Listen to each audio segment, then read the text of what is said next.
Bagaimana saya belajar menulis? Seumur hidup saya mencari penghidupan dari menulis. Saya nyaris bisa dikatakan tidak pernah mencari penghasilan selain daripada menulis. Setelah lulus kuliah, saya pernah menjadi guru selama 1,5 tahun. Namun, masih tetap menulis ketika itu. Setelah menikah pun dan punya anak 3, semuanya dijalani dengan menulis. Saya bukan Terelie atau Andrea Hirata yang kaya dari menulis dan terkenal. Namun saya juga salah satu orang hidup dari dan karena menulis. Berikut adalah kenapa alasan saya menulis. Yang pertama adalah saya pertama kali menyadari ingin menulis sejak kelas 2 SD. Waktu itu, Bu Sri, guru SD saya, kerap meminjamkan buku-buku balai pustaka ke saya. Biasanya buku-buku ini saya baca hanya dalam 1 malam saja. Besoknya sudah saya kembalikan dan saya pinjam lagi buku yang lainnya. Yang kedua adalah waktu SD juga, teman sekelas saya, anak seorang jaksa di Purwakarta, berlangganan majalah Bobo.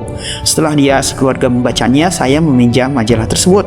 Majalah Bobo juga biasanya selesai saya baca hanya beberapa jam saja sepulang sekolah. Mulai kelas 4 SD, saya banyak membaca majalah Bobo, Ananda, dan Kawanku.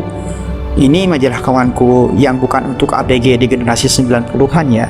Atau juga Donald Bebek yang semuanya itu saya dapatkan secara bekas di pasar Jumat setiap hari pagi.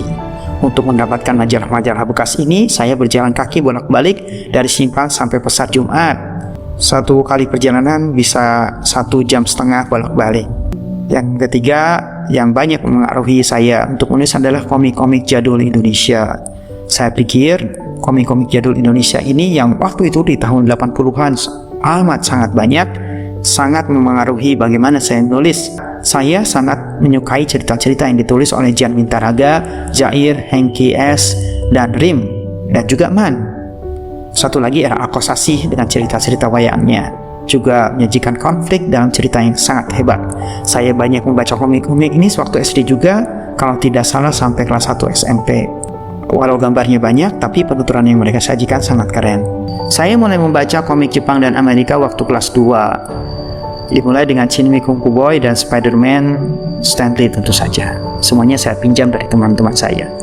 Dan yang keempat, inilah yang menjadi titik poin saya, yaitu kelas 5 SD saya pertama kali membaca Lupus di majalah Hai.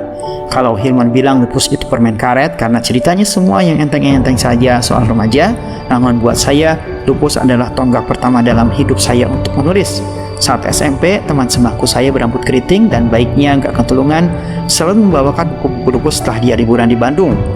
Itu adalah peminjaman buku yang sangat mulia dan berharga, dan sekarang nilainya buat saya sebanding kalau ada orang yang memberi saya uang dengan tiba-tiba sebanyak 20 juta.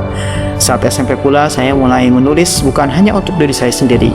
Ada 2 orang yang selalu saya sodori untuk membaca cerpen-cerpen saya di kelas waktu itu. Satu adalah teman keriting ini, satunya lagi teman perempuan yang rendah hati dan baik budinya. Mereka berdua banyak memberi masukan soal tulisan-tulisan saya, entah mereka ingat atau tidak. Dan yang kelima adalah sepanjang tahun 92 dan 93 sewaktu kelas 1 SMA, teman saya perempuan sekelas bernama Teresia akan meminjamkan majalah Hai-nya yang baru dia beli setiap hari Selasa sore. Saat itulah saya mengenal balada Si Roy yang ditulis oleh Golagong dan artikel-artikel future soal musik dan film. Salah satu yang paling membuat saya terkesan adalah tentang konser Guns N' Roses di Rose Bowl, Pasadena, Amerika Serikat. Thanks ya Teres. Dan yang keenam adalah ketika kelas 3 SMA saya membaca 2 buku tentang menulis. Judulnya kalau tidak salah hampir sama, yaitu Menulis Itu Gampang. Satu dari Aswendo dan satu lagi dari S.A. Sukanto. Buat saya, 2 buku ini semacam primbon untuk menulis. Kedua buku itu dipinjam oleh siapa saya juga tak ingat, dan sampai sekarang gak pernah kembali.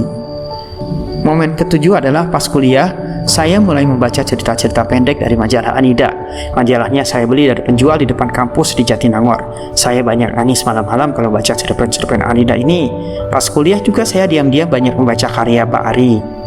Atau nama lengkapnya adalah Ari Jogaiswara Adi Purwawijana, salah satu dosen saya. Dari situ, dari Pak Ari, saya belajar bagaimana membaca atau menulis, maksudnya ruang akademik namun dengan menyelipkan opini dan semacam sentimen pribadi. Dan yang ke-8, tahun 2000 saya masuk ke majalah Saksi Jakarta. Ini juga merupakan poin balik yang sebenarnya. Waktu itu saya merasa udah sangat jago menulis, namun artikel pertama saya tentang pemilu Mesir di tahun itu dibongkar habis-habisan oleh pemilik saya. Tulisan kami ini kaku, nggak populer, ujarnya dengan bengis. Saya hanya terdiam. 6 tahun bersamanya, saya mendapatkan banyak pelajaran berharga soal menulis yang senilai dengan hidup saya itu sendiri. Insya Allah, mungkin demikian ya. Dan yang paling saya ingat adalah saya diajarkan bagaimana membuat judul yang bagus oleh beliau. Yang kesembilan adalah kurang lebih 10 tahun terakhir saya banyak membaca buku-buku autobiografi. Yang paling membuat saya terkesan adalah I Think Therefore I Play dari Pirlo dan autobiografi Sayang yang ditulis oleh Sir Alex Ferguson. Teman, kalau kita mau menulis tapi kita tidak membaca, sama saja dengan omong kosong. Seorang teman saya menulis presentasinya dengan bunyi tulisan yang hebat banget. Kalau kamu mau tahu dunia, membacalah. Kalau kamu mau dikenal dunia, menulislah.